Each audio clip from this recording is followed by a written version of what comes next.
COPD. So this is an irreversible condition that results in progressive obstruction of airflow and includes chronic bronchitis and emphysema. The incidence increased 41.5% over the past 20 years since 1982. The direct and indirect cost of COPD exceeds $20 billion annually. So this is a huge healthcare cost and something that since it is preventable, we need to do a better job about educating our patients on their risk and getting patients under better control. So the Global Initiative for Chronic Lung Disease, or GOLD, is a preventable and treatable disease characterized by chronic airflow limitations that is not fully reversible. Chronic obstructive bronchitis is defined as partially reversible airflow limitations, as well as the presence of chronic productive cough, which is a key thing to differentiate. So chronic bronchitis has a chronic productive cough. Emphysema is defined as an abnormal permanent enlargement of the airspace distal to the terminal bronchioles. The pathogenesis and pathophysiology. So normal pathophysiologic aging leads to a decrease in forced expiratory volume in 1 second. So this is why also when we talk about our asthma and their FEVs, while the fact that as we age, our ability to force expiratory volume decreases. And that's a decrease of 30 cc's per year. In COPD patients, reported loss is 80 cc's per year. So it's a huge variation. So they're already naturally, as we get older, increase the risk of COPD. And then also those who have COPD have even more loss.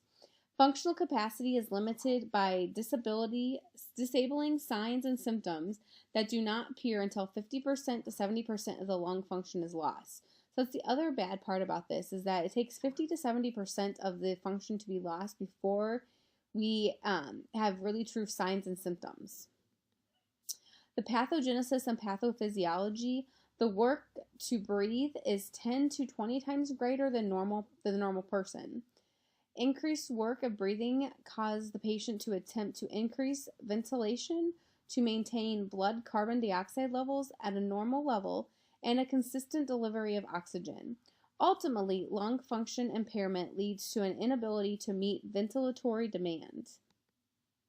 Emphysema. The septa of the alveoli are destroyed and the air spaces are enlarged. Tobacco have damaging effects on the alveoli in general. The T lymphocytes, eosinophils, and mast cells are activated and promote tissue destruction. As these destructive changes progress, the elastin-rich alveolar walls are destroyed, reducing the elastic recoil. With chronic bronchitis, there is prolonged exposure to bronchial irritants, tobacco, resulting in goblet cell hyperplasia that lead to mucus hypersecretion. So this is one thing too with chronic bronchitis. We know that emphysema is highly linked to tobacco use. Chronic bronchitis can also have other irritants besides tobacco that can result in these changes too. Clinical features of COPD is dyspnea, current past tobacco use, chronic cough, chronic sputum production, and history of exposure to dust and chemicals. So that's the other key thing, is these patients can also be never smoked but had a maybe environmental exposure to dust and chemicals that lead to the changes. Dyspnea is the cardinal symptom of COPD, primary symptom for seeking medical care as well. Reports an unpleasant sensation of labored breathing, progressive and persistent, air hunger, and gasping for breath. The chronic cough may be the first symptom to develop, initially intermittent, but may become daily, rarely occurs only at night. Chronic sputum production. Any pattern of chronic sputum may indicate COPD. Sputum production usually results from chronic bronchitis. Current tobacco or past tobacco use is the primary risk factor for both of these disorders in COPD. History of exposure to other risk factors is environmental exposure that includes occupational dust and chemicals, smoke from cooking, heating, and also don't forget secondhand smoke. Differential diagnoses, many times too, it's hard to differentiate the beginning symptoms with asthma. You also could think it's an alpha antitrypsin deficiency, congestive heart failure, because we know dyspnea and congestive heart failure are really related. You could think bronchiolitis and tuberculosis.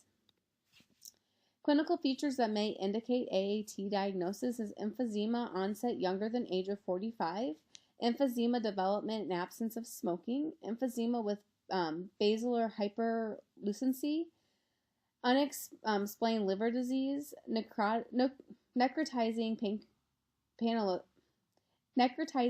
paniculitis, and family history. Classifications of severity, just like your asthma, there's a mild, moderate, severe, and very severe, and it goes by the FEV1s and typical signs and symptoms. So I do recommend reviewing this slide and being familiar with what the FEVs would be for these different disorders, as well as the signs and symptoms. Diagnostic testing, you would use spirometry, ABGs, chest x-ray, CT scan, theoline levels, and white blood cell counts, and then sputum culture. Potentially, it's not going to be diagnostic of this, but you might be ruling out pneumonia or tuberculosis. COPD management, the three major goals is to maximize functional capacity, prevent and treat secondary medical complications, and improve quality of life by reducing respiratory symptoms. For an acute exacerbation, signs and symptoms the patient may present with would be increased dyspnea, increased heart rate, cough, respiratory rate that's elevated, increased sputum production, change in sputum color and characteristic. Usually they're having green, thicker sputum. Use of accessory muscles, development of increased wheeze, change in mental status, fatigue, decreased FEV1 or peak expiratory flow, hypoxemia, chest tightness, and peripheral edema. Severe acute exacerbation might be dyspnea at rest, respiratory rate greater than 25, heart rate greater than 110, and use of accessory muscles. For admission to a hospital, the following may indicate hospital admission. Marked increase in intensity of symptoms such as sudden development of resting dyspnea, severe background of COPD, mechanical ventilation, onset of new physical signs such as cyanosis, peripheral edema, failure of exacerbation to respond to initial medical management outpatient, higher risk of comorbidities, pulmonary or cardiac symptoms, increased hypoxemia despite supplemental oxygen, diagnostic uncertainty, older age, decrease in alertness, marked decrease in ability to ambulate, eat, or sleep due to dyspnea, new or worsening CO2 retention, history of prolonged progressive symptoms, and insufficient home support. Oxygen therapy, standard therapy for chronic hypoxia. The American Lung Association estimates that more than 800,000 people with COPD are maintained on chronic oxygen therapy. The goal of oxygen therapy is to maintain oxygen saturation at 90 or better. Patient education is for COPD. We obviously want to, if they are smoking, get them to stop. Dyspnea management, importance of regular exercise, adequate diet and fluid intake, and infection prevention. So along with COPD, we're going to talk about smoking cessation because they do go hand in hand. Tobacco is the single greatest cause of disease and premature death. 25% of adults smoke. 3,000 children and adolescents become regular users every day. Societal cost is approaching $100 billion each year, and 70% of current smokers express a desire to quit. Pathogenesis. Tobacco smoke contains numerous substances that are toxic, also contain nicotine and tars. Smoke is devastating to the pulmonary tissues, and tobacco dependence is multi-dimensional. It's physiologic, psychological, and social and behavioral. So whenever I do my counseling, I always tell my patient, one, are you ready? Because I'm not going to be able to force you. You've got to be ready to quit. I tell them to think about what are those situations. Why do you smoke? Is it, most of the time it is something stress relief, social interaction, something with it that causes them to smoke. So I always tell them we need to figure out what that is, and we need to find an alternative for that that's healthy, such as journaling, exercise, prayer, music, something else that they can do whenever they're feeling that way. For the physiological with it, many times, as we all know, they have an oral fixation, so sometimes gum, sugar-free candy. And then also I tell them having a pen or a pencil, because they're used to holding the cigarette, can also help with it too. And then lastly, we know that they get that physiological dependence on the nicotine.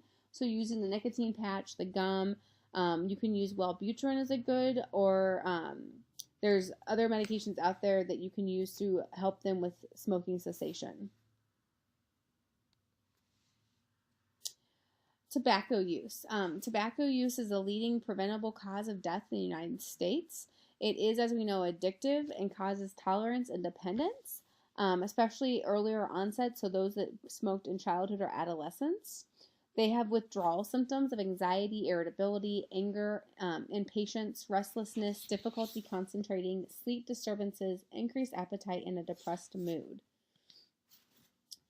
The single most important intervention for COPD management is smoking cessation.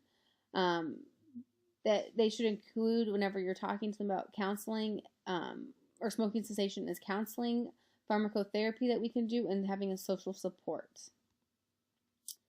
There are smoking cessation program recommendations, consistent screening for tobacco use, so every visit we should be screening them for their use. Determine if the patient is willing to quit, so every single time you should ask them, are you ready to quit? If yes, brief clinical intervention, patient education, motivational to promote quitting, and relapse prevention. Behavioral therapy such as abstinence, achievement, and maintenance, social support, weight management advice after quitting, because we all know that many times because tobacco helps with decreasing their appetite, that they will have some weight gain. First-line pharmacotherapy, you can use Buspirone SR, nicotine gum, nicotine inhalers, nicotine nasal sprays, nicotine patch. So are you ready to quit smoking? Did you know that most smokers try to quit 6 to 9 times in their lifetime? They may have to report, I no longer enjoy smoking cigarettes. I'm scared of getting sick or dying. That my doctor told me that smoking has already hurt my health. Smoking is making me feel sick. I can't catch my breath. I feel like I'm out of shape. I'm tired of smelling like smoke. I don't want to expose my family or friends to secondhand smoke. My friends or family want them to quit. I'm spending too much money on cigarettes, and I feel like a social outcast. And that's one thing that many of them are reporting more and more, as more and more states, counties are becoming smoke-free.